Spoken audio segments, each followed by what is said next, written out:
The security camera in the loading dock of the Riverside Commerce Center in Columbus, Ohio, captured the moment at 11:47 p.m. on a Tuesday in March, the timestamp glowing pale green in the corner of the frame, the concrete floor still damp from the evening's rain that had tracked in on delivery pallets. Marcus Webb stood with his hands loose at his sides, the blue collar of his custodial uniform visible beneath his unzipped jacket, and the tightness in his jaw was the only indication that he understood what was happening.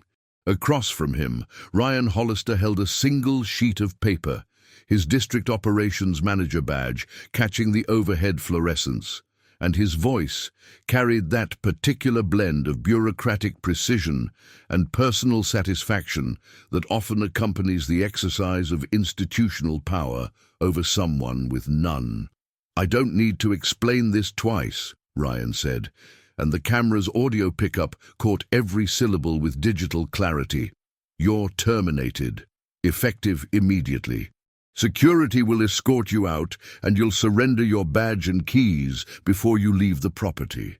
Marcus exhaled slowly, a man who had learned long ago that visible anger in moments like this could transform a wrongful termination into something the system would call justified. He was 44 years old, a father of two, and he had worked the night shift for Premier Facility Solutions for 6 years without a single write-up, a single complaint, a single day when he had failed to show up and do work that most people preferred to pretend didn't exist. The cleaning of toilets, and the emptying of trash, and the mopping of floors in buildings where others made 6 figures required a particular kind of invisibility, and Marcus had mastered it the way anyone masters a skill necessary for survival.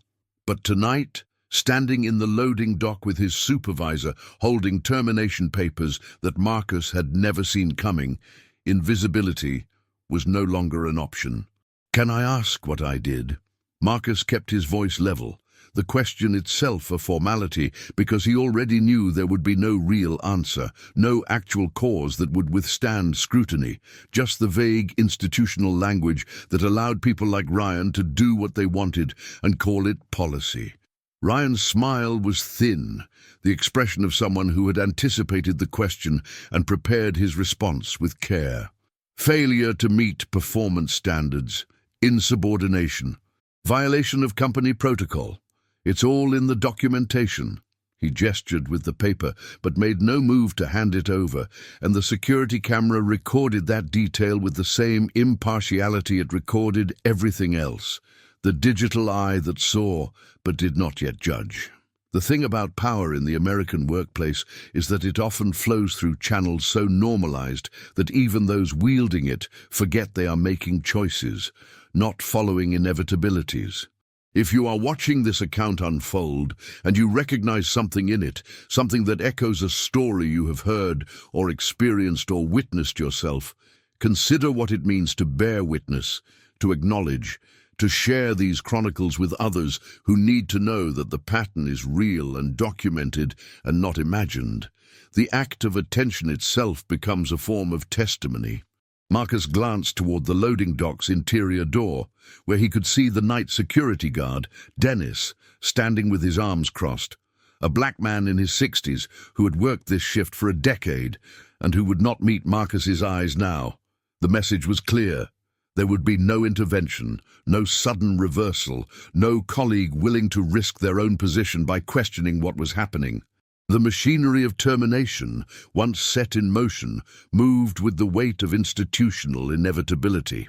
"I'd like to see the documentation," Marcus said, and even as he spoke, he knew it was futile, knew that Ryan had no intention of providing anything that might allow Marcus to challenge the termination before it became a fait accompli. "I have a right to know specifically what I'm being accused of." Ryan folded the paper and slid it into the inside pocket of his jacket, a gesture that managed to be both casual and deliberately provocative. "You'll receive all relevant documentation via certified mail within the required time frame. Right now, you need to collect your personal belongings from your locker and leave the premises. The Riverside Commerce Centre was one of 14 properties that Premier Facility Solutions serviced under contract in the Columbus metropolitan area, a network of office buildings and medical facilities and retail complexes that required the constant, invisible labour of custodial staff, working hours when the business professionals and medical practitioners and retail managers were home with their families. The company itself was a regional operation, small enough that everyone in the field knew everyone else, large enough that it had layers of management and human resources protocols and the kind of operational procedures that could be invoked selectively depending on who was being managed and who was doing the managing. Catherine Brennan had founded Premier 22 years earlier, building it from a single contract to a business that employed 230 people and generated revenue that allowed her to live comfortably in the suburb of Dublin and drive a car that signaled success without ostentation.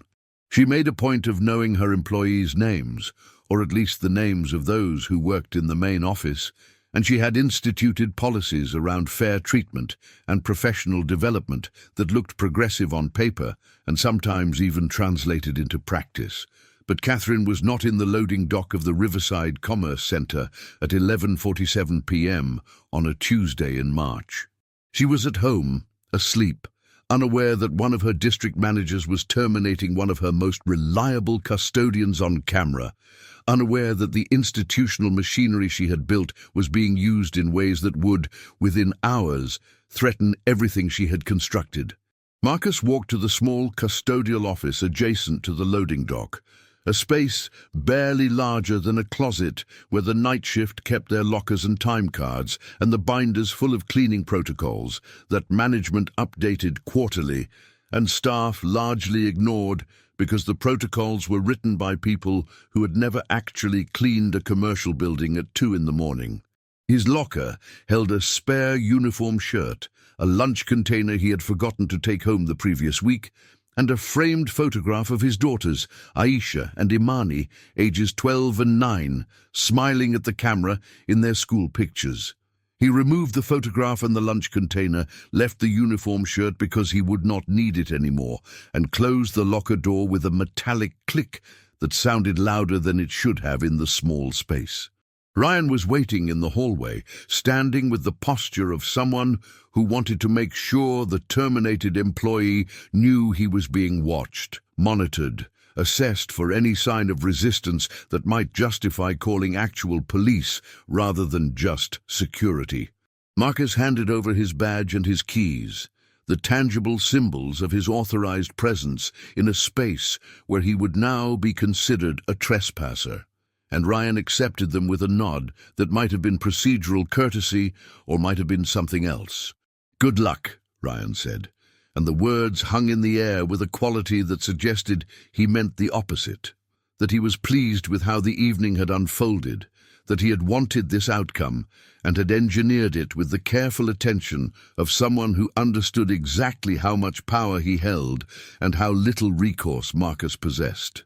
Marcus walked through the loading dock and out into the parking lot where his 12-year-old Honda Accord waited under the sodium lights. The paint faded and the rear bumper held on with zip ties. He had installed himself because bodywork was expensive and his budget was always tight. He sat in the driver's seat and placed the photograph of his daughters on the passenger seat and allowed himself for just a moment to feel the full weight of what had happened. 44 years old, no college degree, a resume that consisted primarily of custodial work and a brief stint in retail that had ended when the store closed, and now unemployed without warning or documented cause in an economy where even people with credentials struggled to find work that paid enough to cover rent and groceries, and the endless small emergencies that constitute daily life for families without financial cushions. He started the car and pulled out of the parking lot, and the security camera in the loading dock continued recording. The digital file automatically uploaded to Premier's cloud storage system, where it would sit unnoticed for exactly 9 hours and 17 minutes before someone finally thought to review it. Catherine Brennan's morning routine was a study in controlled efficiency, the kind of schedule that allowed her to manage a business and maintain the appearance of work-life balance that women in leadership positions were expected to demonstrate without actually being given the resources to achieve it. She woke at 5:30, spent 40 minutes on the treadmill in the home gym her husband had insisted they needed, showered and dressed in the kind of professional attire that signaled authority without threatening men who were uncomfortable with female authority, and was in her office at the Premier headquarters on Kenny Road by 7:15. The building was a converted medical facility, 2 stories of bland architectural functionality that Catherine had attempted to humanize with plants and art, and a break room that actually had decent coffee. And her office occupied the corner of the 2nd floor with windows that overlooked the parking lot and a slice of the highway beyond. She was reviewing the quarterly maintenance reports when her phone rang at 8:52 a.m. The caller ID showing Denise Huang, the Human Resources Director, whose competence Catherine valued and whose judgment she trusted. Denise did not call unless something required immediate attention, and Catherine felt the small spike of adrenaline that accompanied any unexpected disruption to the morning's planned rhythm. "We have a situation," Denise said without preamble, her voice carrying the kind of controlled urgency that suggested she had already run through multiple scenarios, and none of them were good. "I need you to come down to my office. Now." Catherine found Denise seated at her desk with her laptop open and her expression set in the particular neutrality that HR professionals adopted when they were about to deliver news that would create legal exposure. Standing beside her was Marcus Webb, still wearing the jacket he had worn in the loading dock the night before, and his presence in the building during business hours when he should have been home sleeping after the night shift made Catherine's stomach tighten with the certainty that whatever had happened was serious. "Ms. Brennan," Marcus said, and his voice was respectful but not deferential, the tone of a man who had decided that he had nothing left to lose by speaking clearly. "I was fired last night by Ryan Hollister. No warning, no documentation provided, no cause given, except vague accusations about performance and insubordination. I've worked here 6 years without a single write-up. I'm here because I want to understand what I allegedly did that justified immediate termination." Catherine looked at Denise, who gestured to the laptop screen. "I pulled the security footage from Riverside. You need to watch this." The video played with the timestamp visible in the corner, and Catherine watched Ryan Hollister terminate Marcus Webb in the loading dock with a demeanor that made Catherine's jaw tighten. She had hired Ryan 3 years earlier based on his experience with a larger facilities management company in Cleveland and his apparent understanding of operational efficiency, and she had promoted him to district operations manager after 18 months. Because he delivered results, because his properties ran smoothly, because he seemed to have the kind of command presence that made things happen.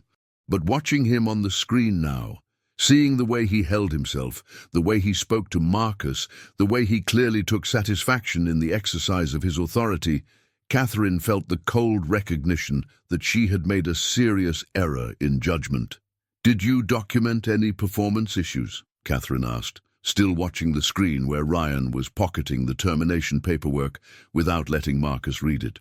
"I've been going through Marcus's file since he came in this morning," Denise said. 6 years of employment, 0 disciplinary actions. Quarterly performance reviews consistently rate him as meeting or exceeding expectations. 3 commendations from building managers for going above and beyond during emergency situations. Last review was 2 months ago, signed by Ryan, rating Marcus as fully satisfactory with no noted concerns. Catherine paused the video and turned to face Marcus directly. "Did Ryan give you any indication this was coming? Any verbal warnings? Any suggestion that your performance was unsatisfactory?" Marcus shook his head. "Nothing. I showed up for shift like always. He called me to the loading dock 20 minutes after I clocked in. That video is the first I heard that there was any problem. The thing about running a company is that you can have policies and training and stated values, and you can genuinely believe that your organization operates according to those principles, and then you can discover that the machinery you built has been repurposed by someone who understands that institutional power can be wielded however they choose, as long as they use the right language and follow the surface-level procedures. Catherine had built Premier with the explicit intention of treating employees fairly, of creating a workplace where people could earn a decent living and be treated with dignity, and she had implemented human resources protocols specifically designed to prevent arbitrary terminations and discriminatory practices. But protocols only work if the people with authority actually follow them. And watching the security footage, Catherine understood that Ryan had either ignored those protocols or had deliberately circumvented them, confident that his position would protect him from accountability. "I'm reinstating you immediately," Catherine said to Marcus, the decision forming even as she spoke. "Full back pay from last night, and I'm adding a week of paid leave while we conduct a full investigation into what happened. You should not have been terminated, and I apologize that you were put through this." Marcus's expression shifted, a complicated mixture of relief and residual anger and uncertainty about whether this reversal would hold or would evaporate as soon as Catherine encountered resistance from Ryan or from the institutional momentum that tended to protect managers over frontline workers. "What about Ryan?" Catherine looked at Denise. "Where is he right now?" "He's scheduled to be on site at the Parkview Medical Complex this morning. I can call him in." "Do it. Tell him I need to see him immediately. Don't tell him why." Catherine turned back to Marcus. "You've been through something you shouldn't have experienced. I need to ask you to trust that I'm going to handle this appropriately, and I need you to understand that this is going to take some time to resolve completely. But I want to be clear. You did nothing wrong. You should not have been fired, and there are going to be consequences for what happened." Norton, the question of how to share stories like this one, stories that illuminate patterns of injustice that too many people experience and too few people with power acknowledge, becomes itself a question of ethics and strategy. If this account resonates with you, if you have seen these dynamics play out in your own workplace or community, consider the value of making sure others hear it too. Sometimes the most powerful act is simply refusing to let these moments disappear into the silence that institutions prefer. Marcus left the building an hour later with documentation of his reinstatement, a direct deposit notification for his back pay, and Denise's personal cell phone number with instructions to call immediately if he experienced any retaliation or if he needed support during the investigation. He sat in his car in the parking lot and called his wife, Keisha, who had been awake since he came home the night before, and told her about the termination, who had been strategizing with him about unemployment benefits and job applications, and how they would make the rent payment that was due in 2 weeks. When he told her about the reinstatement, she was quiet for a long moment before she spoke, her voice thick with the emotion that came from understanding how close they had been to the financial precipice that separated stability from disaster. "So you still have a job," she said. "I still have a job. And the manager who fired you? She's dealing with him today." Another pause. "You believe her? You believe she's actually going to do something?" It was the right question, the necessary question, because black people in America learned early and often that promises from white people in power had a way of evaporating when those promises became inconvenient or expensive or politically complicated.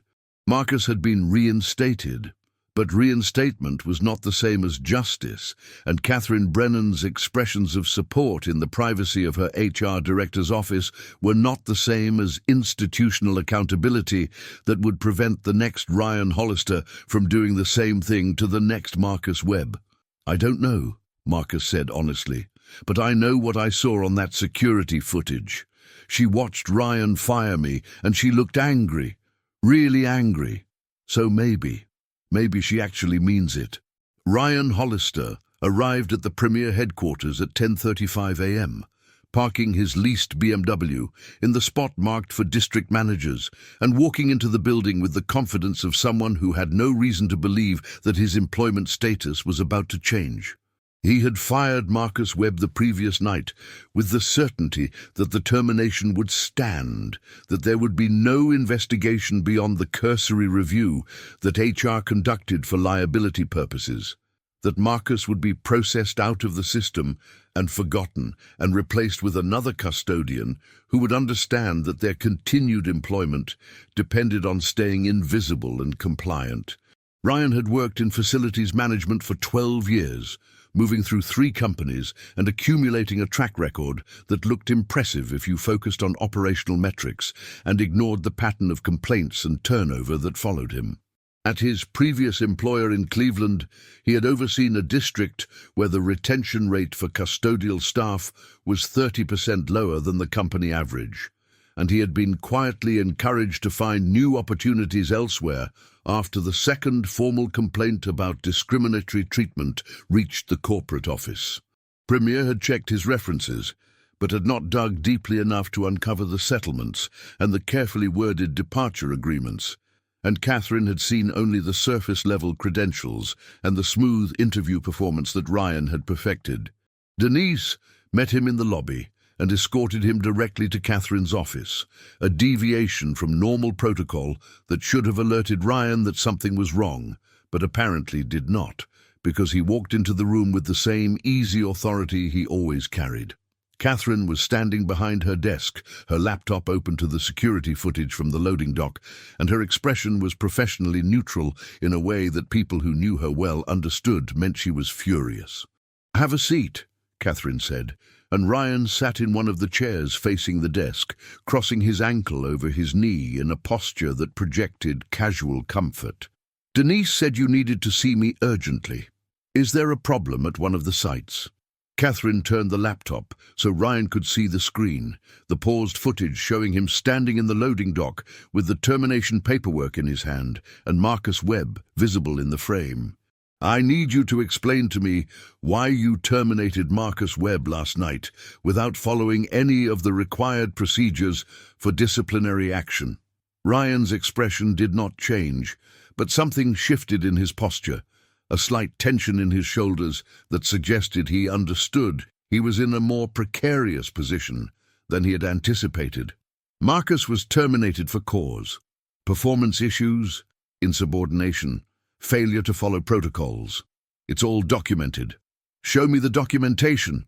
"I have it filed in my office. I can get it to you by end of business today." Catherine shook her head. "No, show me now. You told Marcus last night that it was all documented. You had termination paperwork with you in the loading dock. So either you have documentation that justifies immediate termination without warning, or you don't. Which is it?" The silence stretched long enough that Denise, sitting to the side of the room with her own laptop open, looked up from the employee file she was reviewing. Ryan uncrossed his legs and leaned forward slightly, his hands clasped between his knees, and when he spoke, his voice had lost the casual confidence and taken on a more careful, calculated quality. "Marcus has been a problem for a while. Attitude issues, resistance to feedback, cutting corners on cleaning procedures. I've had to talk to him multiple times, and last night was the final straw." "Interesting," Catherine said, her tone conveying that she found nothing about his explanation interesting except its transparent dishonesty. "Because I've been reviewing Marcus's file with Denise, and there's not a single documented conversation about attitude issues or performance problems. Not a verbal warning, not a written warning, not an email, not a note in his file. His last performance review, which you signed 2 months ago, rated him as fully satisfactory, with no concerns noted. So either you've been failing to document serious performance problems, which would itself be a violation of company policy, or you're lying to me right now about why you fired him."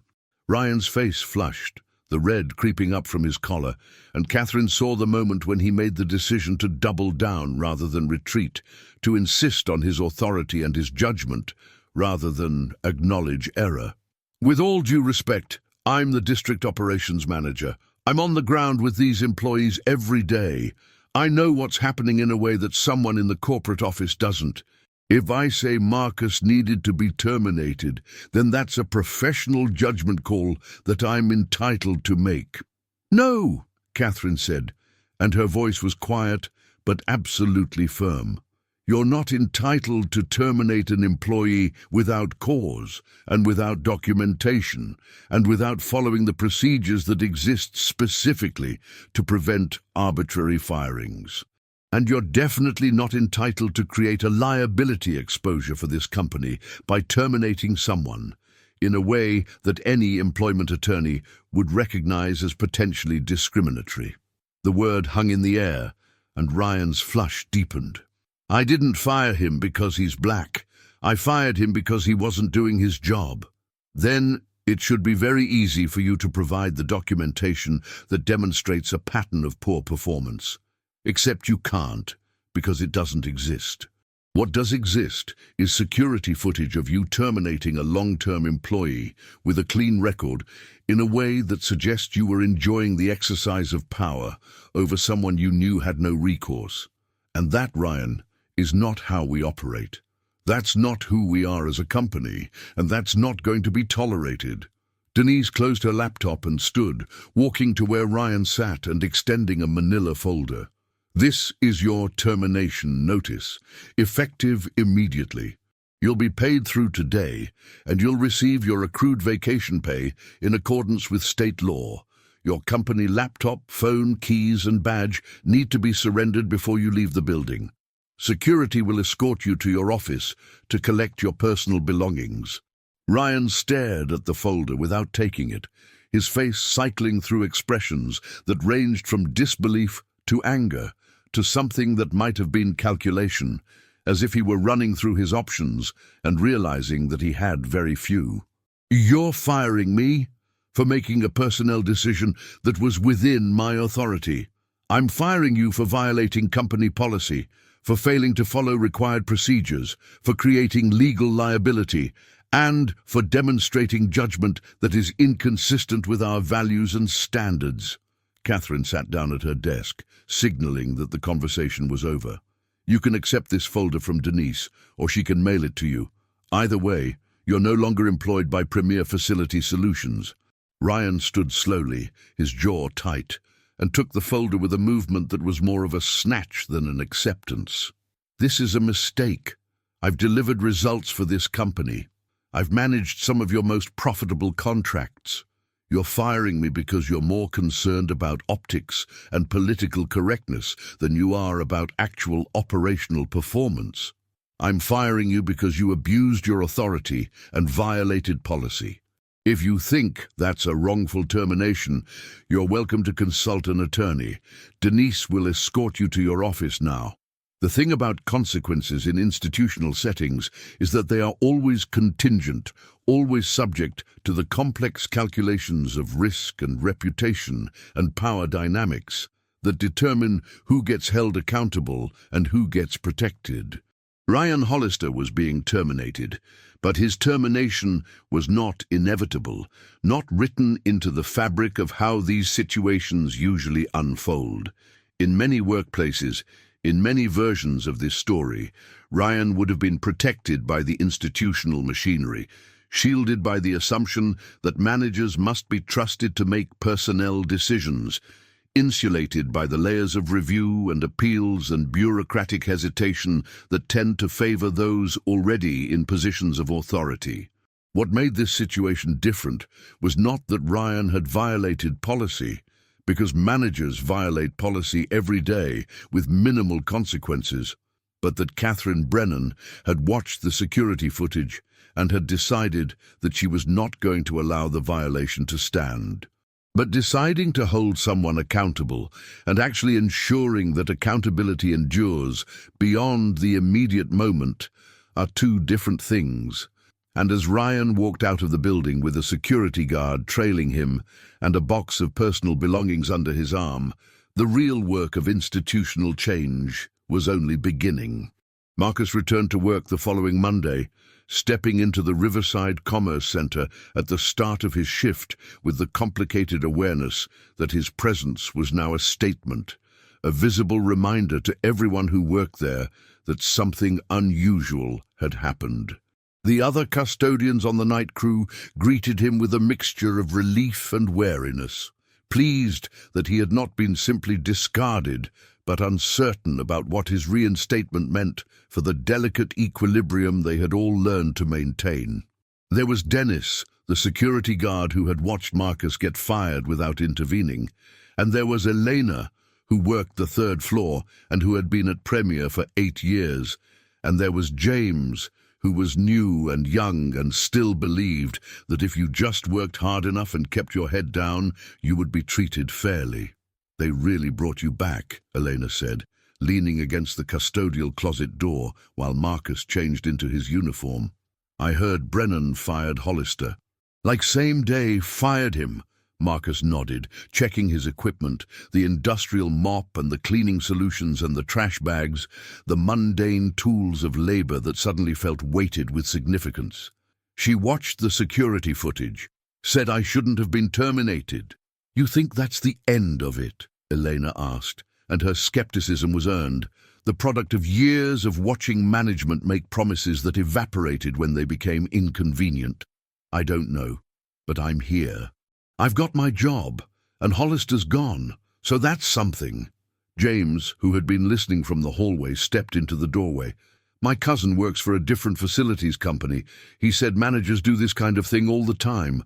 Fire people for no reason, or for reasons that don't really have anything to do with the job.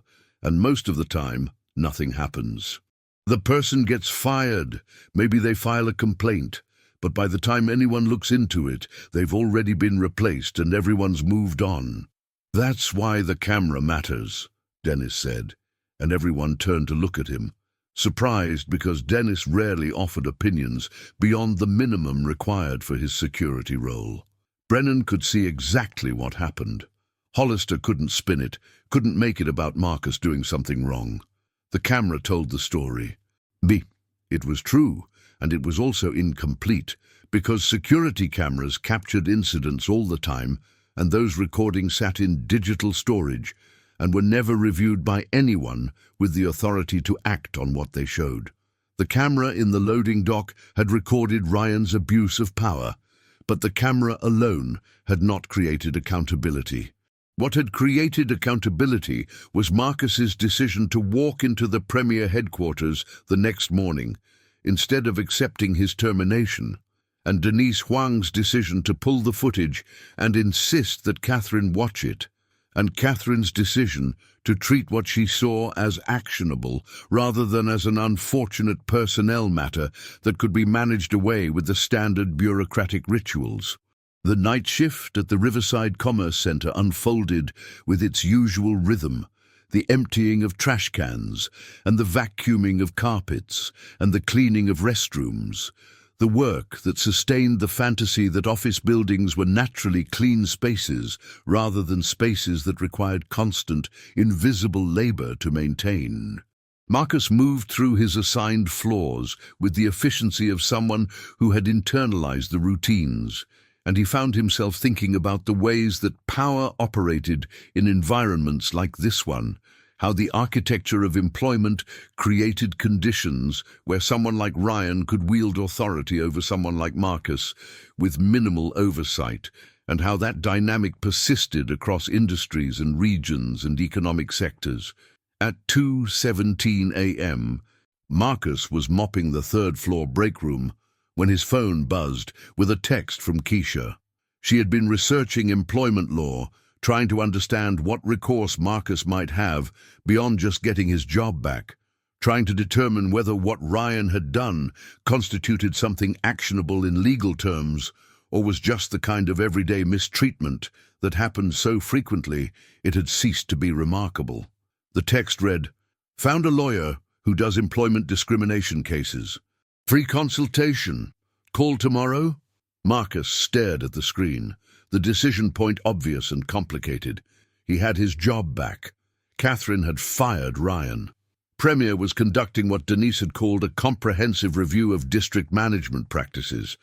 In theory, justice had been served, or at least a version of justice that involved immediate consequences for the person who had wronged him. But Marcus had spent enough time navigating American institutions to know that individual consequences did not necessarily translate into systemic change, that firing one manager did not prevent the next manager from making the same choices, that his reinstatement was not the same as transformation of the conditions that had made his arbitrary termination possible in the first place. He typed back, "Yes. Set it up." The lawyer's name was Patricia Simmons, and she worked out of a small office in the Short North neighborhood, a space that managed to be both professional and accessible in a way that signaled she understood her clients were not corporate executives with unlimited resources. Marcus met with her 3 days after returning to work, taking the meeting during the afternoon hours when he would normally be sleeping. And he walked into her office with the folder that Denise had given him, containing all the documentation of his termination and reinstatement. Patricia was a black woman in her late 40s, wearing a grey suit and natural hair pulled back in a style that was both polished and unapologetically African-American, and she had the kind of direct gaze that suggested she had heard many versions of the story Marcus was about to tell and would assess it with clear-eyed pragmatism rather than performative sympathy. "Walk me through what happened," she said. And Marcus described the termination in the loading dock, the lack of warning or documentation, the security footage, Catherine's response, Ryan's firing, and his own reinstatement. Patricia took notes on a legal pad, occasionally asking clarifying questions. And when Marcus finished, she sat back in her chair and regarded him thoughtfully. "What do you want?" she asked. "And I don't mean that philosophically. I mean practically. You have your job back. The manager who fired you was terminated. The company has acknowledged wrongdoing, at least implicitly. So what are you hoping to achieve by pursuing this further?" Marcus had anticipated the question, had thought about it during the drive to her office, had discussed it with Keisha over dinner the previous night. "I want to make sure this doesn't happen to someone else. Because if all that changes is that Hollister's gone, but the system that let him do what he did stays the same, then the next district manager can do the exact same thing." Patricia nodded slowly. "That's a structural goal, and it's admirable. But structural change is hard to achieve through an individual legal action. What I can potentially do, depending on the facts, is file a discrimination complaint with the EEOC or bring a civil suit for wrongful termination. But the remedies in cases like this are typically financial, back pay, which you've already received, potentially front pay if you had been unable to find comparable employment, emotional distress damages, though those are hard to prove without documented medical treatment, maybe attorney's fees if we prevail. What I can't do through litigation is force Premier to change its policies or training or hiring practices unless we can demonstrate a pattern of discrimination that rises to the level of systemic violation and that requires a much more extensive investigation." "What about the security footage? Doesn't that prove something?" "It proves that Ryan Hollister terminated you in a way that violated company policy, and that could be interpreted as discriminatory. But one incident, even when it's clearly documented, doesn't necessarily establish a pattern. Now, if we could find other employees who were treated similarly, if we could demonstrate that Hollister or other managers at Premier had a history of targeting black workers, or that the company failed to address complaints about discriminatory treatment, then we'd have a much stronger case for structural remedies." Marcus felt the familiar frustration that came from understanding that the legal system, like most American institutions, was structured in ways that made individual justice possible, but systemic transformation extraordinarily difficult. He could potentially win damages. He could not force Premier to ensure that no future employee experienced what he had experienced. "So, what do you recommend?" he asked. Patricia tapped her pen against the legal pad. "I recommend we file an EEOC complaint, which gives us time to investigate while preserving your legal rights. The filing itself will get Premier's attention, and if they're smart, they'll want to settle rather than risk the publicity and expense of litigation. As part of any settlement, we can push for policy changes, additional training, oversight mechanisms. It won't be perfect, but it might create some accountability. And if they don't settle, then we litigate, and we try to win.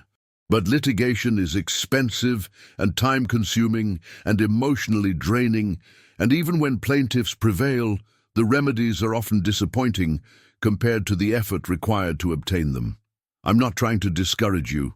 I'm trying to make sure you understand what you're signing up for."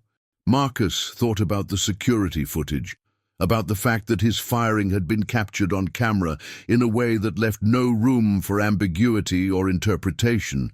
And he thought about James, the young custodian who still believed that hard work would be rewarded. And he thought about his daughters who would grow up in a world where employment discrimination was technically illegal but practically endemic. If sharing this story achieves anything, if it reaches someone who has experienced similar treatment or who manages workers and has the power to prevent such treatment, if it contributes even incrementally to the slow work of cultural change, then the telling has value. Consider who in your life needs to hear it. "File the complaint," Marcus said. The EEOC complaint, formally filed 2 weeks later, was a public document in the sense that anyone with sufficient interest and resources could access it, but in practice it remained invisible to most of the world. Another entry in the vast administrative machinery of employment discrimination law. The complaint detailed Marcus's termination, Ryan's failure to follow policy, the absence of documented performance problems, and the inference of racial discrimination based on the circumstances and Ryan's history. It named Premier Facility Solutions as the respondent and requested investigation and remediation. Denise Huang received notification of the complaint on a Thursday afternoon, and she walked directly to Catherine's office with the letter and a troubled expression. Catherine read through the document twice, her face carefully neutral, and then set it down on her desk and looked at Denise.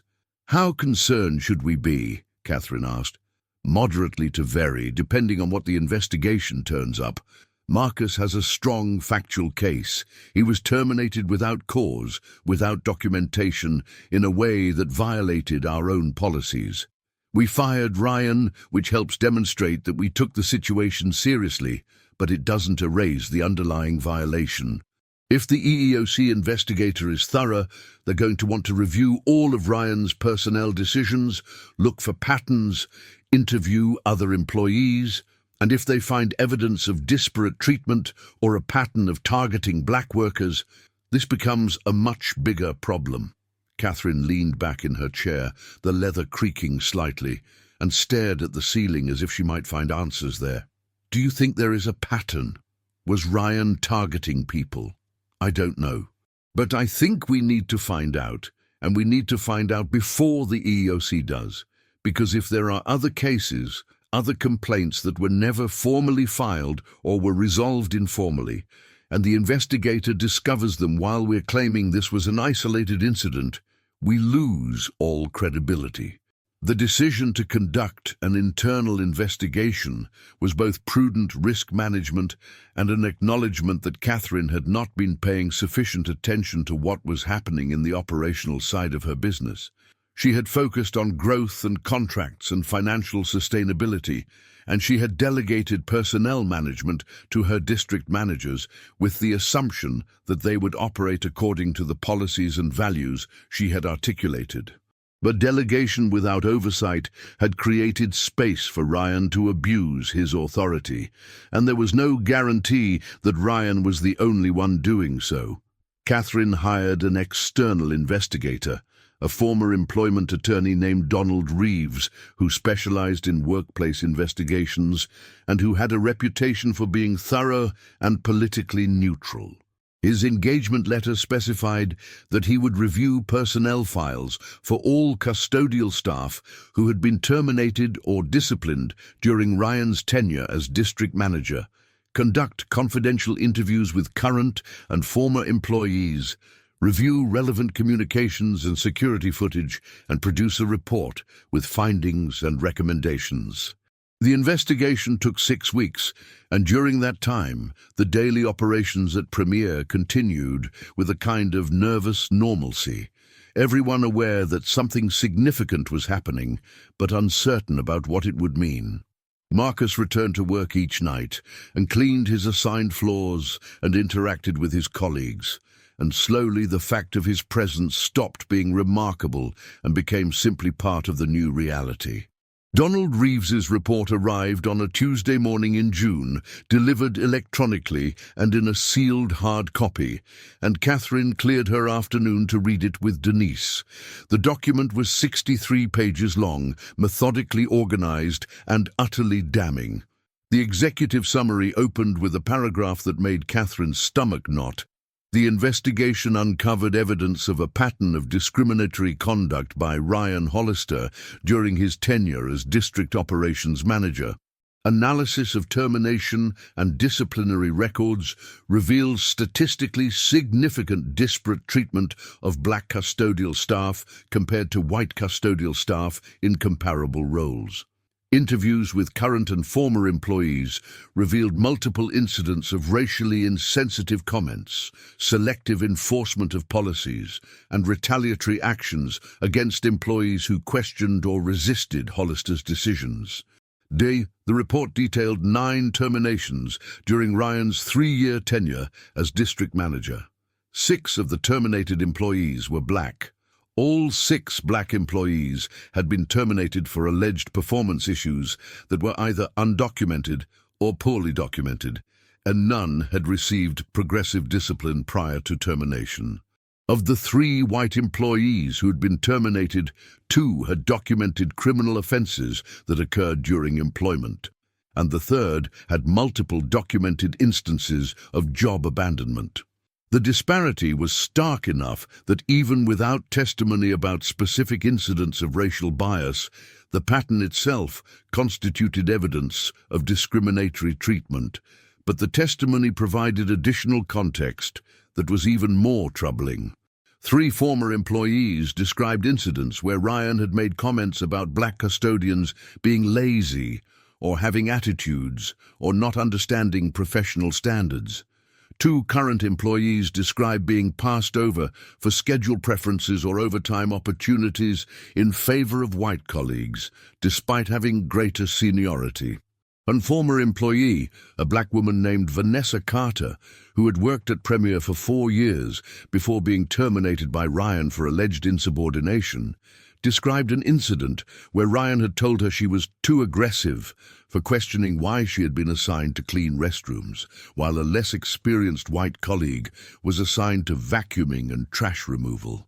The report included a section on Premier's own policies and training programs, noting that while the company had anti-discrimination policies on paper and conducted annual harassment prevention training, there was minimal oversight of managers' day-to-day decisions and no mechanism for employees to report concerns about discriminatory treatment without going through their direct supervisor, which created obvious barriers when the supervisor was the source of the discriminatory treatment.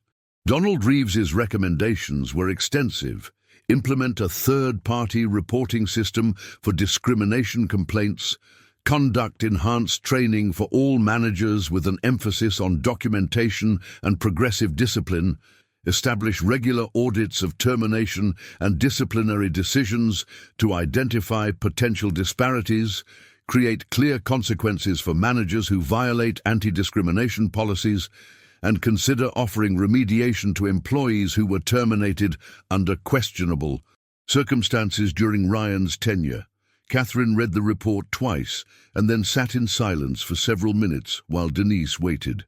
Finally, Catherine spoke, her voice carrying a weight that came from understanding that what she said next would define how Premier moved forward, whether as a company that had harbored discrimination and would now work to change, or as a company that would minimize and manage the problem with the goal of reducing liability rather than creating justice. I want to reach out to every employee who was terminated by Ryan during his tenure, Catherine said. Offer them reinstatement if they want it, or severance if they don't, and an apology. Not a legal apology that's carefully worded to avoid admitting liability, but an actual apology that acknowledges they were treated wrongly. Denise nodded slowly. That's going to be expensive, and it's going to be a tacit admission that we failed in our oversight. If Marcus's EOC complaint goes forward, this could be used as evidence. I know, but it's the right thing to do, and I'm tired of calculating decisions based on liability management rather than on what's actually right. Catherine opened her laptop and started drafting an email to her executive team, her fingers moving quickly over the keyboard. We're also going to implement all of Reeves's recommendations, all of them. I don't care what it costs. And we're going to bring in an outside consultant to conduct anti-racism training, the real kind that actually examines implicit bias and structural inequality, not the superficial compliance training that checks a box. The question of whether institutions can change, whether they can move beyond the patterns of discrimination and inequity that they have perpetuated, often depends less on the stated intentions of leadership and more on the willingness to absorb the costs, financial and otherwise, that genuine transformation requires. Catherine Brennan was discovering that building a company on progressive principles was much easier than actually embodying those principles, when doing so required admitting failures and accepting consequences and restructuring power in ways that made people with authority uncomfortable. But she was also discovering that the alternative, the path of minimal compliance and liability management and quiet settlements designed to make problems disappear, was no longer tolerable. Not after watching the security footage of Marcus Webb being fired, not after reading Donald Reeves's report, not after understanding that her company had harbored discrimination under her leadership, even as she had told herself that Premier was different. The outreach to former employees began 3 days later, with personal calls from Catherine, followed by formal letters offering reinstatement or severance and acknowledging that their terminations had not met the company's standards for fair treatment. 4 of the 6 black employees who had been terminated during Ryan's tenure accepted the offer, 3 choosing reinstatement and 1 accepting severance, because she had already found other employment and did not want to return. The other 2 did not respond, and Premier made multiple attempts to contact them before concluding that they had either moved or were not interested in engaging with the company that had fired them. Vanessa Carter was one of the 3 who accepted reinstatement, and she met with Catherine personally before agreeing to return. Vanessa was 36 years old, a single mother of 2, and she had been working as a cashier at a grocery store since being fired by Ryan, a job that paid less and offered fewer hours than her custodial position at Premier. She sat across from Catherine in the same office where Ryan had been fired, and she listened as Catherine apologized and explained the findings of the investigation and outlined the changes Premier was implementing. "Why should I believe this time will be different?" Vanessa asked, and the question was not hostile, but genuinely curious, the inquiry of someone who had learned to be skeptical of promises from people in power.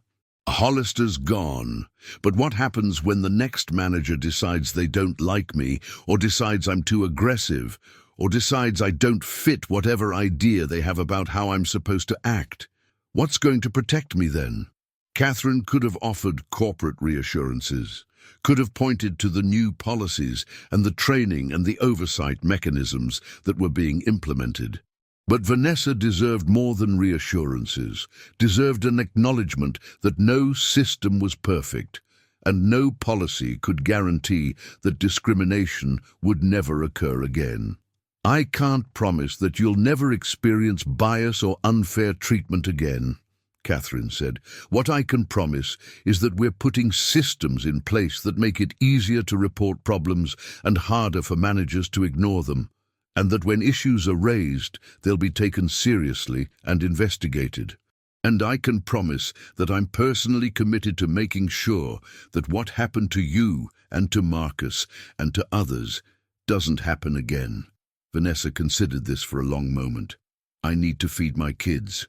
The grocery store job barely covers rent. So I'm going to come back because I need the income and the benefits, but I'm going to be watching, and if I see the same pattern starting up again, I'm not going to just quit quietly. I'm going to make noise. Good, Catherine said. That's exactly what you should do.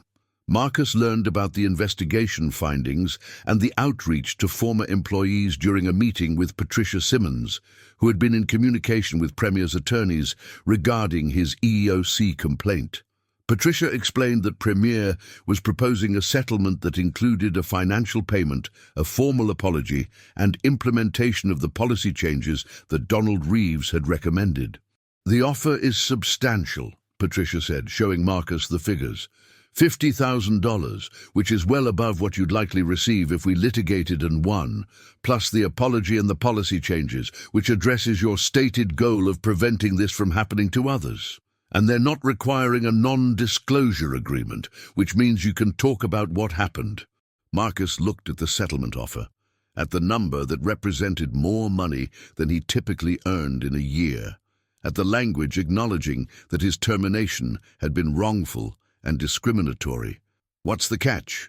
The catch is that if you accept, you waive your right to sue Premier for wrongful termination or discrimination related to this incident. You can't come back later and claim additional damages. But you've already been reinstated, you're getting back pay, and this settlement is additional compensation. From a purely financial perspective, it's a good deal. What about accountability? Hollister's been fired. But does he face any consequences beyond losing his job? Does this go on some kind of record that would prevent him from doing the same thing at another company? Patricia shook her head. Employment discrimination isn't a criminal matter unless it involves violence or harassment that rises to the level of assault. Ryan Hollister lost his job, but there's no database of managers who've been fired for discrimination. No professional licensing he can lose.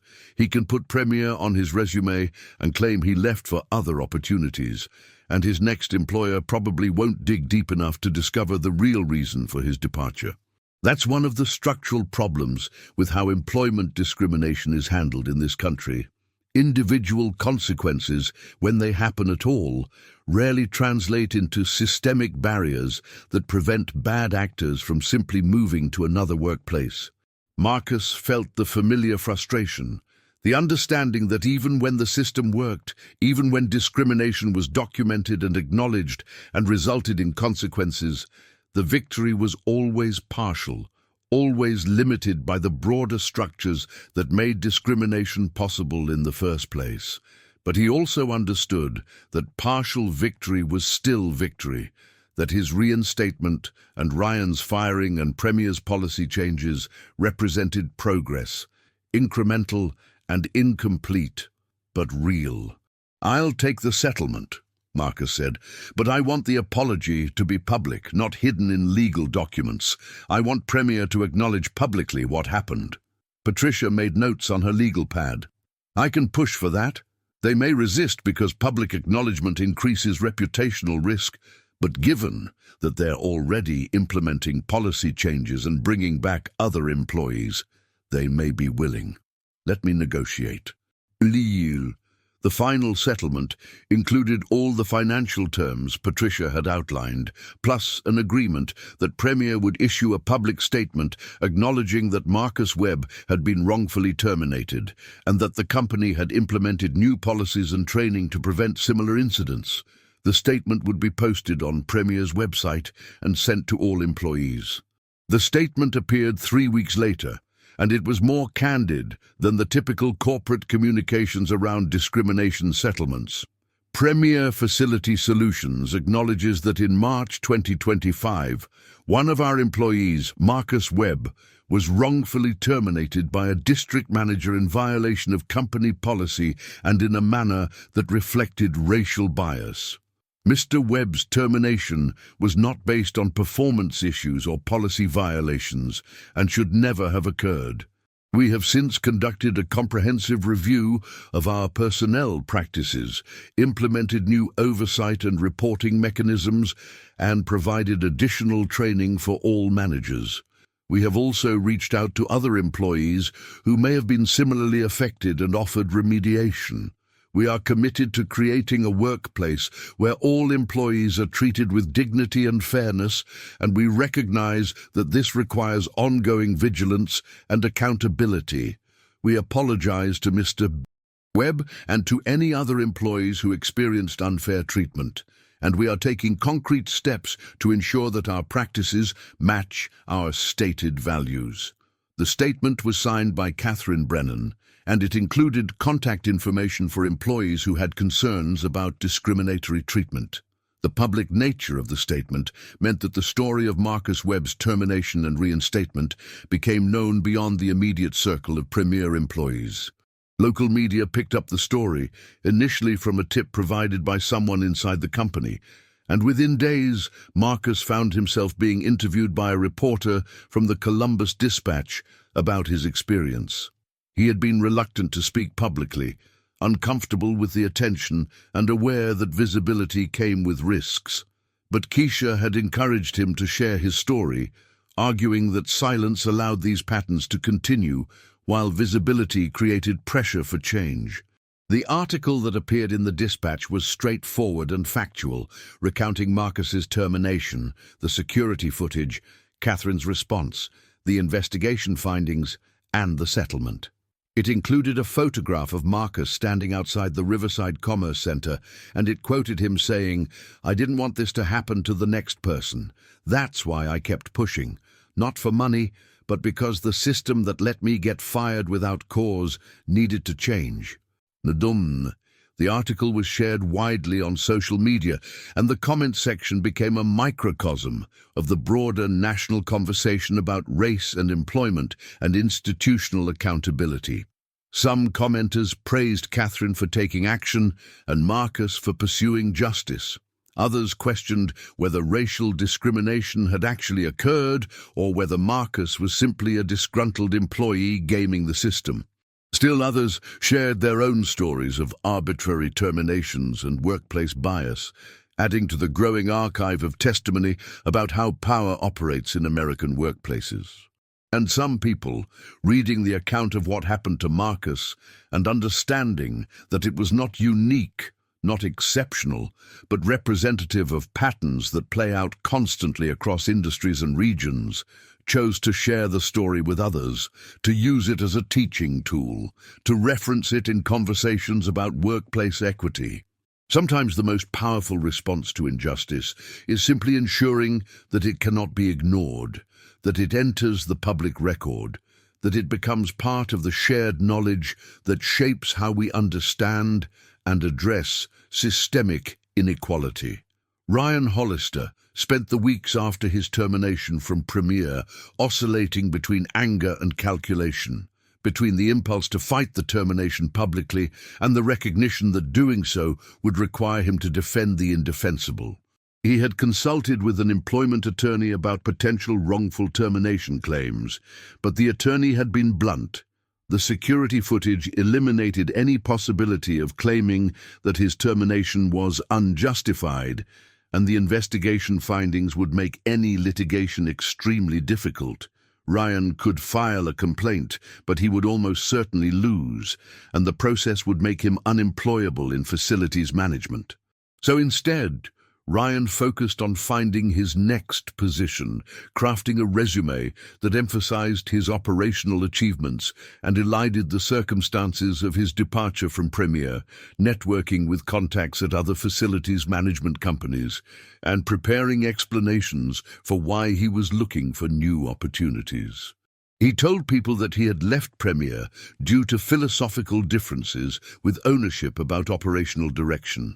that he was looking for a company where his management approach would be better appreciated, that he had delivered strong results, but had not felt aligned with the corporate culture. Some of the people he spoke with accepted these explanations without question, accustomed to the reality that managers moved frequently and that the official reasons for departure rarely matched the actual circumstances. But others, particularly those who had worked in the industry long enough to know its dynamics, recognized the signs of a departure that had not been voluntary and that had likely involved misconduct. Ryan's job search stretched into months, and the longer it took, the more his financial situation became precarious. He had a mortgage, car payments, credit card debt, and the lifestyle expenses of someone who had been earning a comfortable salary. Unemployment benefits covered a fraction of his needs, and the gap between his previous income and his current resources narrowed his options with each passing week. By September, 6 months after his termination from Premier, Ryan had accepted a position with a smaller facilities company based in Akron, a role that paid 20% less than his Premier salary and carried the title of operations coordinator rather than district manager. It was a step down, a visible demotion that signaled to anyone paying attention that his career trajectory had changed direction.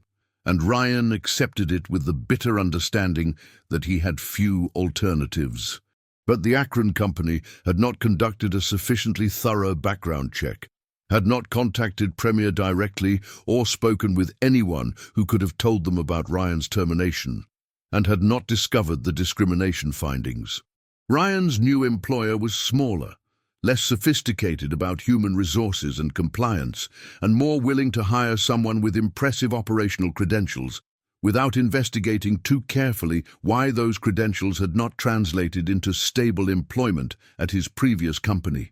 This reality, the ease with which someone like Ryan could move from one workplace to another, despite a documented history of discriminatory conduct, was precisely the structural problem that Patricia Simmons had identified during her conversations with Marcus. Employment discrimination created individual consequences when it was discovered and documented, but it rarely created systemic barriers that prevented perpetrators from continuing their careers elsewhere. The national employment verification systems did not flag discrimination, and reference checks were often superficial enough that companies avoided saying anything beyond confirming dates of employment and job titles. Marcus, reading a text from a former Premier colleague who had seen a LinkedIn update indicating that Ryan had found new employment, felt a complicated mixture of emotions. There was satisfaction in knowing that Ryan had been held accountable, at least partially, at least enough that he had lost his position and his salary and his authority over Premier employees. But there was also frustration in knowing that accountability had limits, that Ryan was now managing workers at a different company who had no knowledge of his history and no reason to be wary of his judgment. "He's someone else's problem now," Marcus said to Keisha that evening, showing her the LinkedIn profile. "Until he does the same thing to someone at the new company," Keisha replied. "And then, maybe they'll fire him too, and he'll find another job." And the cycle continues. It was an accurate assessment of how the system functioned or failed to function, and it highlighted the limits of individual justice in the absence of structural reform. Marcus had won his case, had been reinstated, had secured a settlement and an apology, and had contributed to policy changes at Premier. But none of that prevented Ryan from doing the same thing to another custodian or warehouse worker or receptionist who would face the same calculations Marcus had faced about whether to speak up, whether to push back, whether to risk everything for the possibility of accountability. The year that followed Marcus's termination and reinstatement brought changes to Premier that were both visible and subtle, surface level and structural. The company implemented a third-party reporting hotline that allowed employees to report discrimination or policy violations without going through their direct supervisors. It conducted quarterly audits of termination and disciplinary decisions, with reports sent directly to Catherine and reviewed by the board. It brought in consultants to conduct anti-racism training that went beyond legal compliance and actually engaged with questions of implicit bias and structural inequality. It hired a new director of equity and inclusion, a black woman named Gillian Porter, whose background included work with labor advocacy organizations and who brought a perspective that prioritized worker voice over management convenience. These changes were real, and they mattered, and they created new mechanisms for accountability that had not existed before.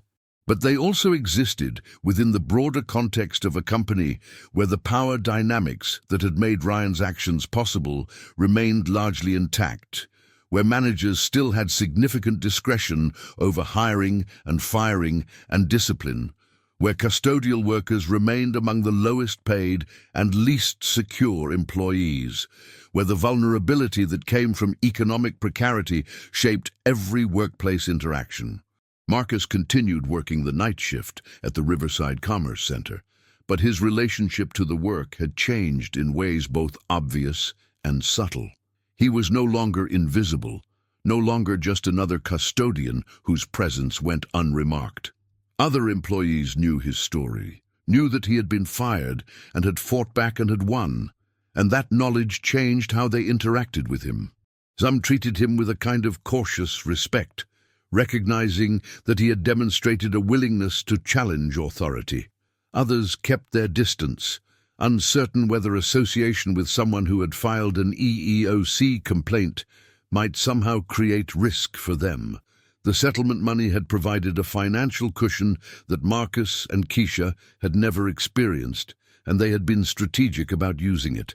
They paid off credit card debt, replaced the Honda's failing transmission, put money into college savings accounts for Aisha and Imani, and deposited the remainder into an emergency fund that would protect them against the next unexpected crisis. The money was not life-changing in the sense of eliminating financial stress, but it was significant enough to create breathing room, to reduce the constant low-level anxiety about whether they could handle the next car repair or medical bill or school expense. But more important than the money was the fact that Marcus had learned something about the possibility of resistance, about the reality that speaking up could sometimes create accountability rather than just creating additional problems. He had been prepared for his complaint to go nowhere, for Premier to protect Ryan and marginalize Marcus, for the legal system to grind slowly and produce minimal results.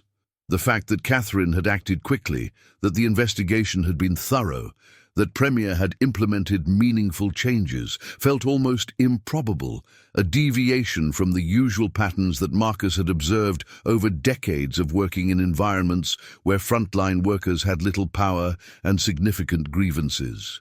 And yet Marcus also understood that his case had been exceptional in ways that were not replicable. He had been fired on camera, the evidence of wrongdoing had been unambiguous, and he had encountered an owner who decided to prioritize justice over institutional protection. Most cases of workplace discrimination were not captured on security footage. Most companies did not conduct comprehensive investigations or implement structural changes.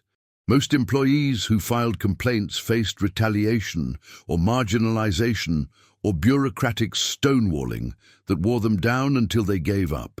Vanessa Carter, who had returned to Premier and was working the day shift at a different property, expressed similar ambivalence when she and Marcus met for coffee one Saturday afternoon in October. They had connected after Vanessa's reinstatement, bonding over their shared experience of being fired by Ryan and their shared uncertainty about whether Premier's changes would endure. "I'm grateful to have the job back," Vanessa said, stirring cream into her coffee. "And I'm grateful that Brennan actually did something instead of just covering it up. But I'm also waiting for the other shoe to drop, waiting to see if the new policies actually protect people, or if they're just for show." Marcus nodded. "I think about that too, like we won this time, but it required a lot of luck. The camera, Denise pulling the footage, Brennan watching it, the investigation finding what it found. Most people don't have all that lining up in their favor. So what do? Just hope that we don't end up on the wrong side of the next manager who decides they don't like us? It was the essential question, the one that haunted every vulnerable worker in every workplace where power was distributed unequally. The changes Premier had implemented created new mechanisms for reporting and accountability, but mechanisms only functioned when people used them, and using them required a willingness to accept risk. Marcus had filed his EEOC complaint knowing that it might make him unemployable, that it might mark him as a troublemaker, that it might create reputational damage that would follow him for years. The fact that his complaint had resulted in vindication rather than retaliation did not mean the next person who filed a complaint would experience the same outcome.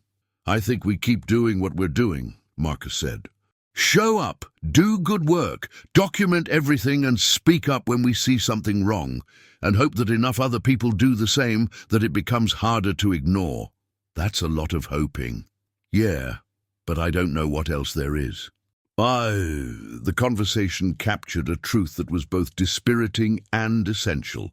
Individual victories against discrimination did not eliminate discrimination, did not transform the structural conditions that made discrimination endemic, did not protect the next person who would face similar treatment in a workplace where cameras were not rolling, and owners were not watching, and accountability was not forthcoming.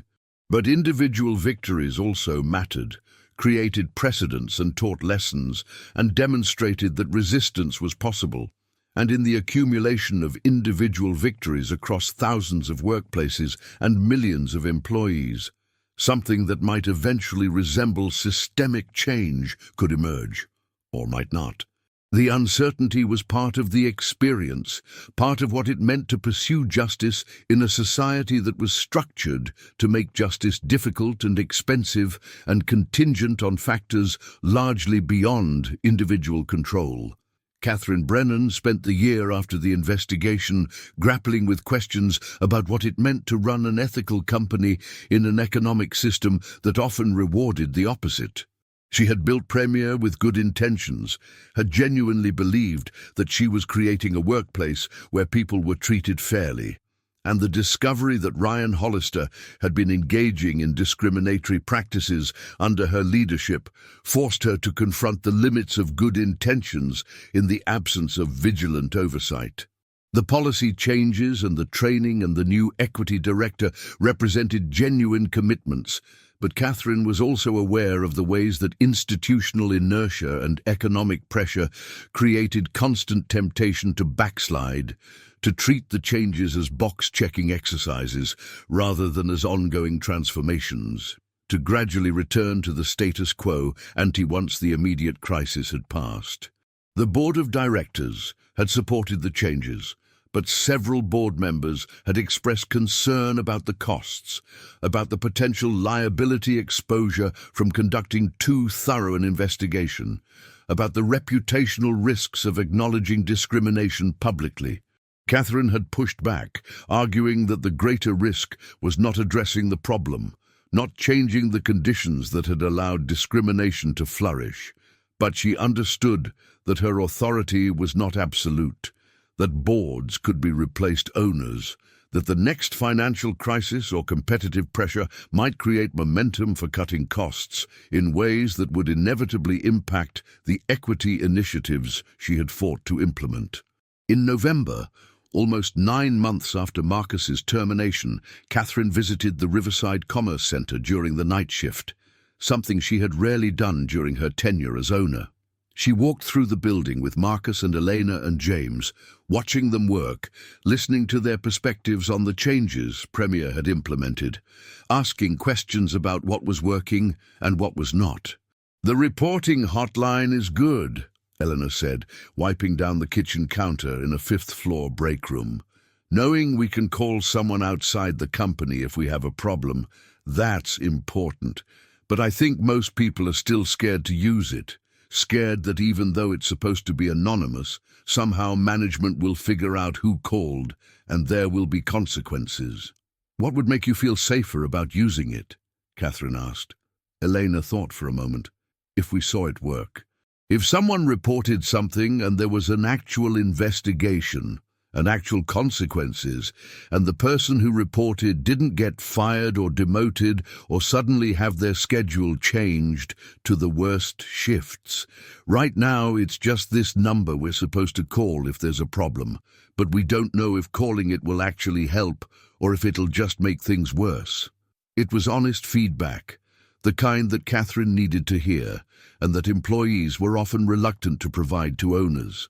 Catherine made notes on her phone, committing to creating some kind of regular reporting about how complaints were handled, aggregated in ways that protected confidentiality, but demonstrated that the system was functioning and that reports were taken seriously. She asked similar questions of Marcus and James, and she got similar responses: appreciation for the changes, uncertainty about whether they would endure, wariness about whether using the new systems would actually protect them or would simply create new forms of risk. Before she left, Catherine gathered the three of them in the break room and spoke candidly in a way that owners rarely spoke to frontline workers. I know that trust is earned, not declared, and that I'm asking you to trust systems that haven't proven themselves yet. I also know that I failed you by not catching what Ryan was doing, by not having better oversight, by assuming that good policies on paper would translate into fair treatment in practice. I'm trying to fix that, but I also know that fixing it requires more than policies and training. It requires ongoing attention and accountability, and a willingness to listen when people like you tell me that something's not working. So I'm asking you to keep telling me. Use the hotline, email me directly, talk to Gillian, whatever works for you. But don't stay silent if you see problems, because silence is how we ended up here in the first place. It was the kind of statement that could have sounded performative, the obligatory expressions of commitment to equity that had become common in corporate communications without necessarily translating into action. But Catherine delivered it with a directness that suggested genuine commitment, and Marcus found himself thinking that perhaps Premier's transformation was not just theatre, not just liability management, but an actual attempt to change. Time would tell. It always did. The winter that followed brought a kind of stability to Marcus's life that had been absent during the months of uncertainty following his termination. He worked his shifts, came home to sleep during the day, while Aisha and Imani were at school, spent evenings helping with homework and making dinner with Keisha. The settlement money remained in their emergency fund, growing slowly with each paycheck that Marcus deposited a portion of his earnings. The financial pressure that had been constant for so many years eased just enough that they could occasionally go to a movie or take the girls to the science museum or order pizza without calculating whether they could afford it. But the experience of being fired, of facing the possibility of unemployment and financial collapse, had left traces that did not disappear even as stability returned. Marcus found himself documenting his work more carefully than necessary, taking photos of completed tasks, saving emails, creating records that would serve as evidence if he ever needed to defend his performance. He was more cautious in his interactions with management, more aware of the ways that power could be wielded arbitrarily, more conscious of the fact that his employment was always contingent on the whims and biases of whoever held authority over him. Keisha noticed the changes. The way Marcus seemed more guarded, more watchful, more careful about what he said, and to whom he said it. She understood why, understood that experiencing injustice and then experiencing partial justice created a complicated relationship to authority, neither complete trust nor complete cynicism, but a wary pragmatism that recognized both the possibility of accountability and the limits of that possibility. "You think you'll stay at Premier long term?" she asked him one evening in February, almost a year after his termination. They were sitting at the kitchen table after the girls had gone to bed, drinking tea and talking about the future in the tentative way people do when the future feels uncertain. Marcus considered the question. I don't know. I like the work, as much as anyone likes custodial work, and Brennan seems genuine about trying to make changes. But I also know that companies change leadership, priorities shift, economic pressure creates incentives to cut corners. So maybe I should be looking for something else, something where I have more security or more control or more options. Like what? I've been thinking about trying to get into building maintenance, same industry, but more technical, more skilled, harder to replace, or maybe something completely different. I don't know. The uncertainty was familiar. The constant calculation that working people made about whether to stay in a situation that was tolerable or to risk pursuing something better that might not materialize. Marcus had spent most of his adult life in that state of uncertainty, moving from job to job and industry to industry, accumulating experience, but never quite achieving the kind of economic security that would allow him to stop calculating.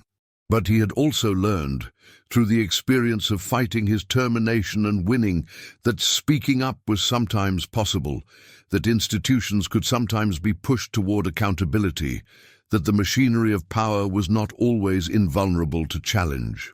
It was a complicated lesson, neither the naive belief that justice was always available nor the cynical certainty that resistance was futile, but something in between. A recognition that the outcome depended on circumstances and choices and luck. In March, exactly 1 year after his termination, Marcus received an email from Catherine asking him to meet with her and Gillian Porter, the equity director. The request made him nervous.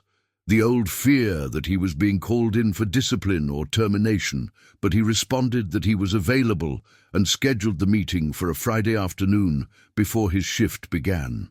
The meeting took place in Catherine's office, and when Marcus arrived, both Catherine and Gillian were present, along with Denise Huang.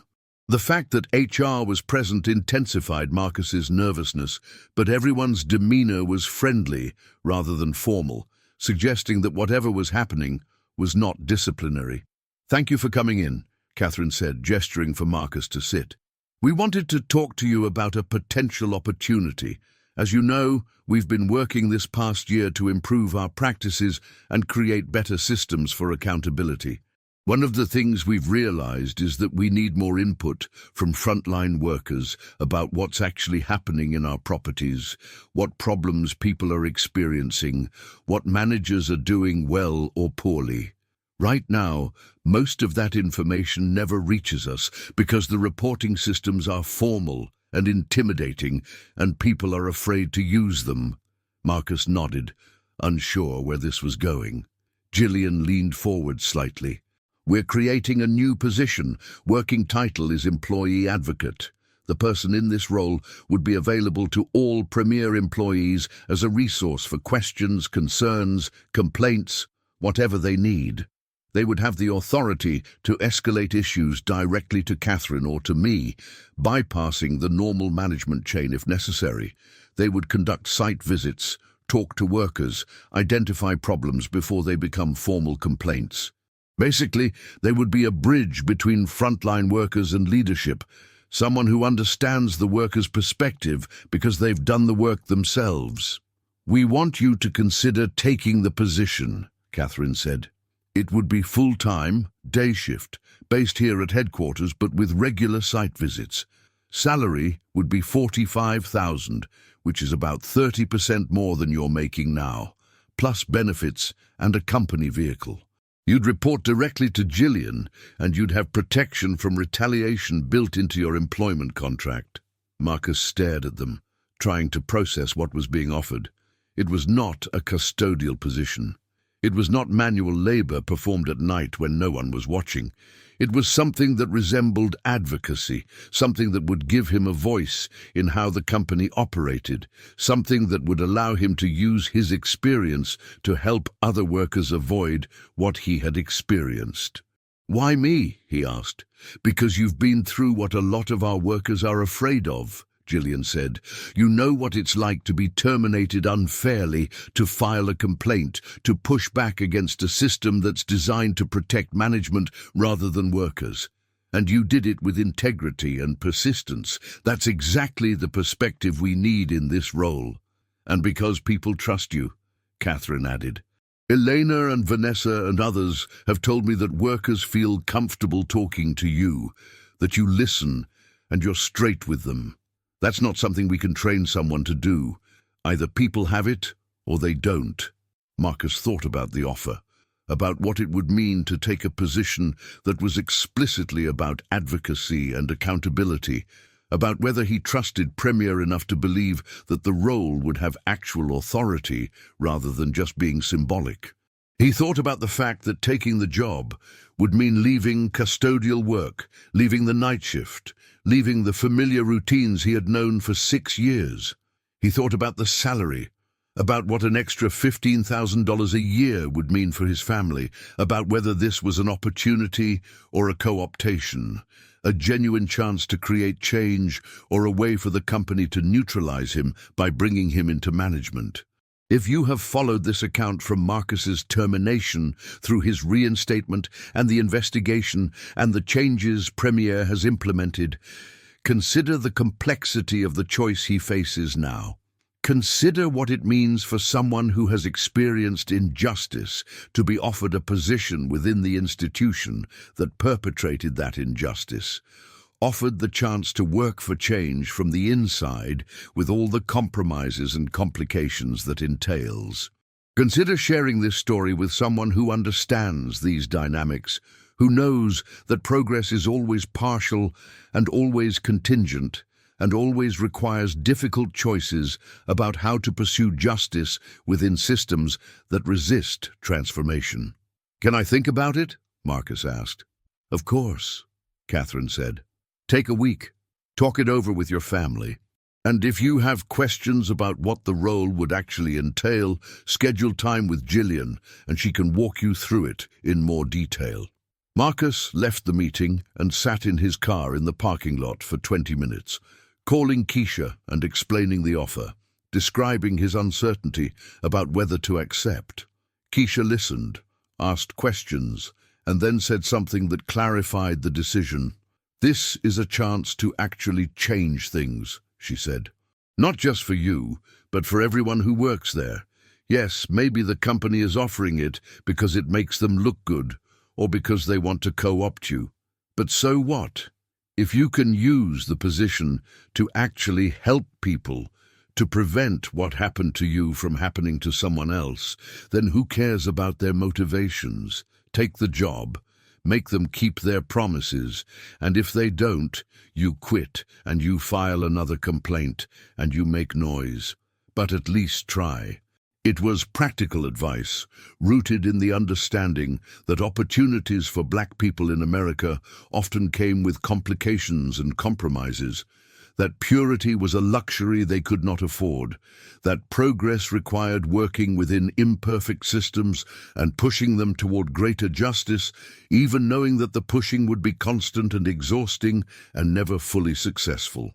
Marcus accepted the position a week later, and his first day as employee advocate was in April, exactly 13 months after Ryan Hollister had fired him in the loading dock of the Riverside Commerce Center. The role was everything Gillian had described and more complicated than Marcus had anticipated. He spent his days visiting Premier's properties, talking to custodians and maintenance workers and administrative staff, listening to their concerns about schedules and pay and treatment by managers. He fielded calls on the hotline, investigated complaints, escalated issues that required Catherine's attention. He sat in on management meetings and pushed back when decisions were made that would harm workers. He became, in practical terms, the person he wished had existed when Ryan was his supervisor, the institutional counterweight to managerial authority that could prevent abuses before they required formal complaints and legal action. Some managers resented his presence, viewed him as an obstacle to their ability to manage their districts as they saw fit. Others recognized that having someone like Marcus in the organization reduced their liability exposure and improved retention. And a few, the ones who had always tried to treat workers fairly, appreciated having someone who could surface problems they might not otherwise hear about. The position was not without frustrations.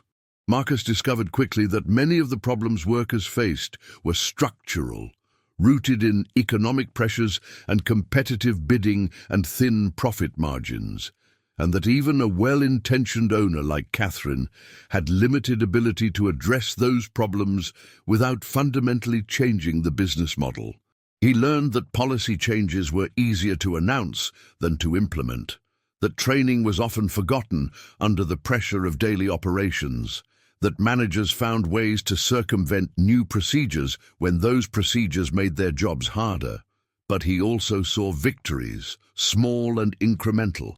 He intervened when a manager was about to fire a worker for alleged performance problems that turned out to be a medical issue requiring accommodation. He identified a pattern of schedule manipulation that was disproportionately affecting workers with childcare responsibilities and got it corrected. He flagged a district manager who was making racially insensitive comments and ensured that the manager received additional training or, when that failed, was reassigned to a position with less direct authority over staff. Marcus documented everything, compiled reports for Gillian and Catherine, created data that demonstrated both the problems Premier was addressing and the problems that remained. The reports became the basis for ongoing policy refinement, for additional training, for decisions about which managers to promote and which to counsel out of the organization. Vanessa Carter, who had returned to Premier and was working at a different property, told Marcus during one of his site visits that the difference was noticeable.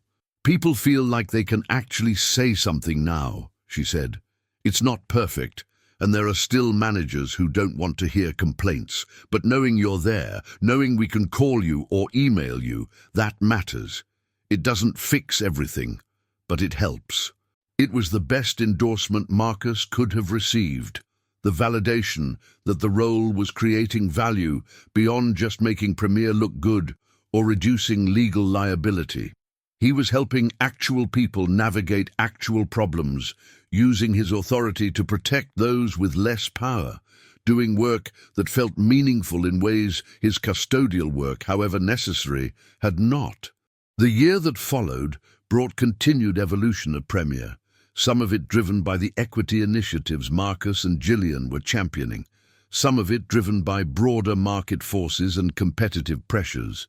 The company grew, adding new contracts and new employees, and with that growth came both opportunities to embed equity practices from the start and challenges in maintaining consistency across an expanding operation.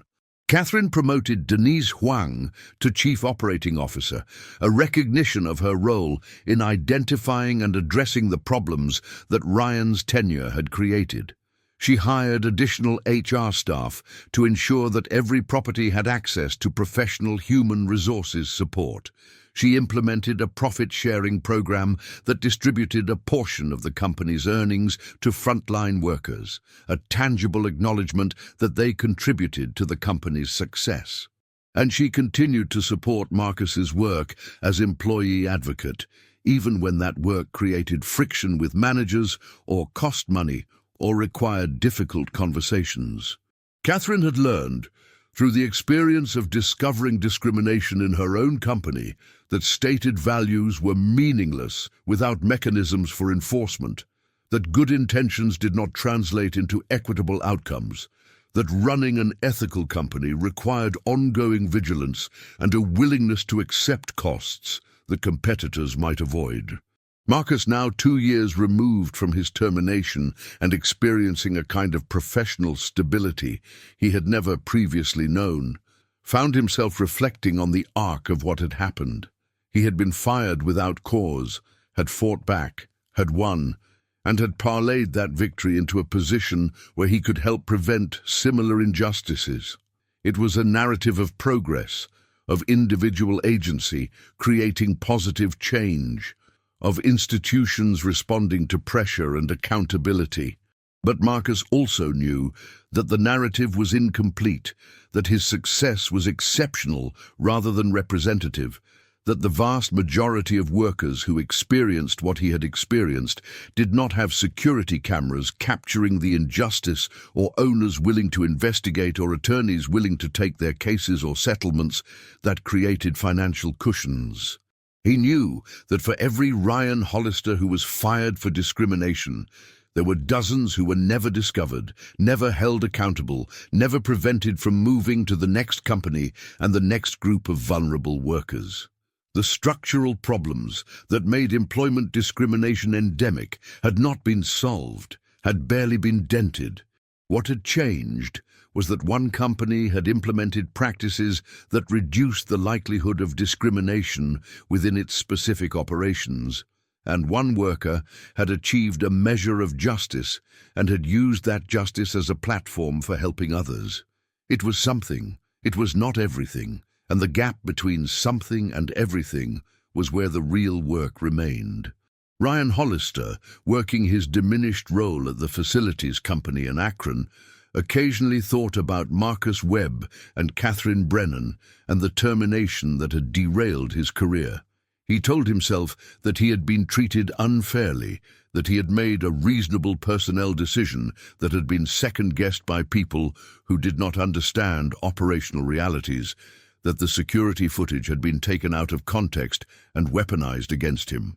It was a comfortable narrative, one that allowed Ryan to avoid confronting the truth about his own behavior, about the ways he had exercised authority over vulnerable workers, about the pattern of discrimination that the investigation had documented. Self-deception was easier than self-examination, and Ryan had chosen the easier path, the one that preserved his sense of righteousness even as his career stagnated and his income declined and his options narrowed. He did not think about the workers he had fired or disciplined or demeaned. He did not consider the lives he had disrupted or the families he had harmed or the human costs of his managerial decisions. He did not examine the racial biases that had shaped his perceptions and his actions. He simply moved forward, convinced that he was the victim rather than the perpetrator, and he continued working in an industry where others like him operated with similar impunity, protected by systems that made accountability difficult and resistance costly. And that was the other part of the story, the shadow side of Marcus's victory, the reality that injustice continued even as individual instances of injustice were addressed. The machinery of discrimination did not stop because one manager was fired or one company implemented reforms. It adapted, it persisted, it found new expressions and new victims, and it would continue to do so until the structural conditions that sustained it were transformed. Marcus understood this, understood that his work as employee advocate was not solving the problem, but mitigating it, creating small zones of greater justice within a broader landscape of exploitation and inequality. He also understood that small zones of greater justice were worth creating, that even partial progress mattered, that the accumulation of individual victories and institutional reforms could, over time, shift the balance of power in ways that made further transformation possible. On a Tuesday evening in June, almost 2.5 years after his termination, Marcus attended a community meeting organized by a workers' rights advocacy group. The meeting was held in a church basement in a neighborhood on the east side of Columbus, and it brought together custodians and warehouse workers and retail employees and home health aides, people who worked in the industries where exploitation was routine and resistance was risky and institutional support was minimal. Marcus had been invited to speak about his experience, to tell the story of his termination and reinstatement and settlement and new role, and he stood at the front of the room with a microphone and looked at faces that reflected his own experience, people who had been fired without cause or disciplined arbitrarily or subjected to discrimination, and who had not found justice, had not received apologies, had not been reinstated or compensated. I got lucky, Marcus said, starting with the truth that complicated the narrative of individual triumph. I got fired on camera. The owner watched the footage. The company investigated. I had an attorney who took my case. All of that lined up in my favor, and that's why I'm standing here telling you I won, instead of standing here telling you I'm still unemployed. He paused, looking at the faces, seeing recognition and skepticism and hope. But most of you don't have cameras. Most of you don't have owners who will watch the footage. Most of you don't have attorneys. And the system is designed that way, designed to make it hard to prove discrimination, hard to hold employers accountable, hard to fight back without losing everything. So when I tell you about what happened to me, I'm not telling you that the system works. I'm telling you that sometimes, if you have resources and documentation and a little bit of luck, you can make the system work for you. But we shouldn't have to be lucky. We shouldn't have to have perfect documentation. We shouldn't have to risk everything just to be treated fairly. The room was quiet, people listening with the intensity that came from hearing someone articulate what they had felt but had not known how to express. The reason I'm doing the work I do now at Premiere is because I don't want the next person to need luck. I want them to have systems that protect them, policies that are actually enforced, people they can talk to who will listen and act. And Premiere is trying to build those systems. But Premiere is one company. There are thousands of companies in this city, hundreds of thousands across the country. And most of them don't have those systems, don't want those systems, actively resist creating them, because it's more profitable to treat workers as disposable. Issues, he let the words settle. The hard truth that individual victories did not translate into collective transformation without organized effort and political will. So what I'm saying is this: if you're in a situation where you're being treated unfairly, document everything. Keep records, take photos, save emails, find witnesses, talk to an attorney, file complaints. Do all the things you're supposed to do, but also understand that doing those things might not be enough, that the system might fail you anyway, and if it does, that's not your fault. That's the system doing what it was designed to do. But also understand that every person who speaks up, who files a complaint, who makes it harder for companies to get away with discrimination, contributes to changing the system. Slowly, incrementally, but really. He talked for another 20 minutes, answered questions, shared contact information for attorneys and advocacy groups, exchanged numbers with people who wanted to stay in touch.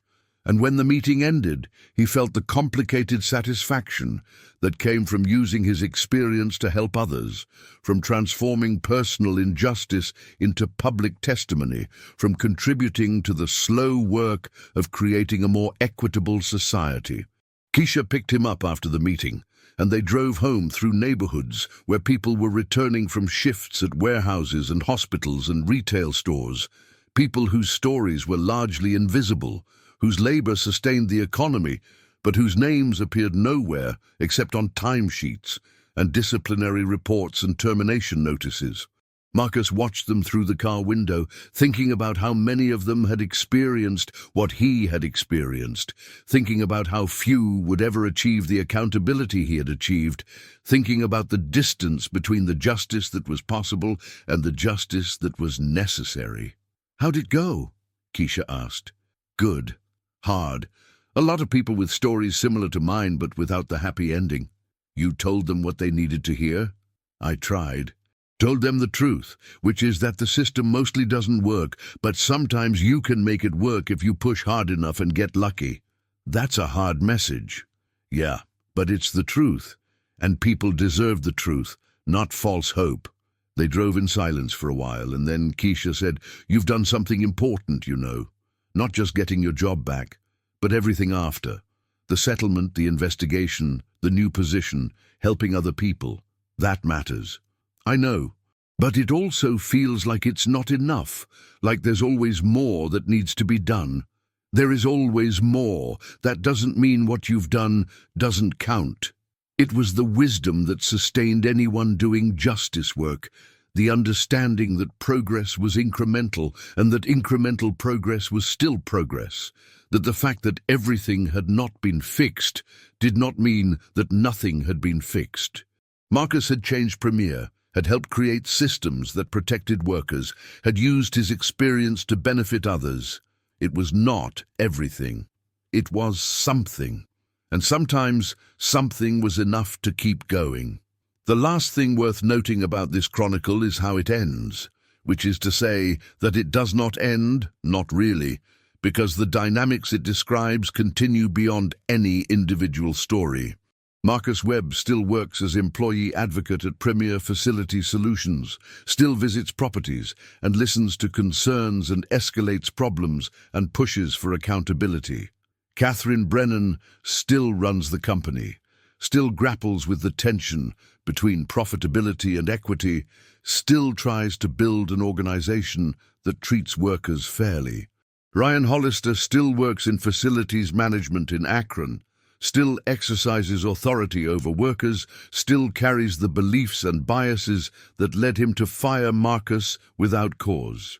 And across Columbus, across Ohio, across the United States, workers in custodial roles and warehouse jobs and retail positions and home health care and food service and all the other industries where labor is undervalued and workers are vulnerable, continue to experience the arbitrary exercise of managerial power, continue to face discrimination and exploitation, continue to calculate whether speaking up is worth the risk.